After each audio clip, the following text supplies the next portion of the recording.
As we told you last night, almost 150 million Americans, possibly you, may be affected by a massive cybersecurity breach at one of the nation's top credit monitoring companies. If you have a credit report, you're probably one of them. The high-tech heist highlights the vulnerabilities of the American consumer to robbers who use keyboards, not guns, to take other people's money. Tonight, Chief Intelligence Correspondent Herridge looks at what's being done to protect your financial identity. More than 143 million Americans, the victims of one of the worst cyber breaches in history. For them, it is a worst-case scenario because the stolen data includes Social Security numbers, credit histories, even driver's licenses.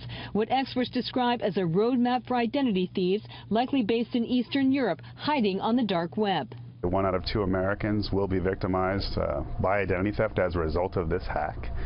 It will take them years to recoup their credit scores and get their identities back. According to an Equifax internal investigation, the data was stolen between May and July. The FBI is looking into the breach. Millions of times a day. This week, Fox News went inside Homeland Security's CyberWatch command, where preventing breaches like Equifax is part of the core mission.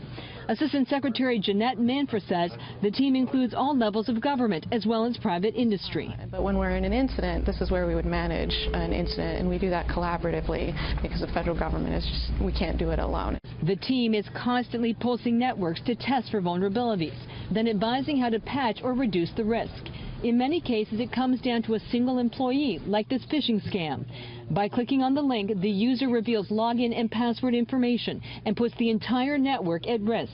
Just because the user fell for that malicious phishing email and opened that attachment, we now not only have complete access and ownership of the system, but also the files within the system. But many businesses don't use advanced cybersecurity systems that reduce the damage because of cost, and they have older networks. Experts say the companies are lacking technologies that allow you to suppress an adversary when they're inside your infrastructure so they can't leave your house with all of your crown jewels.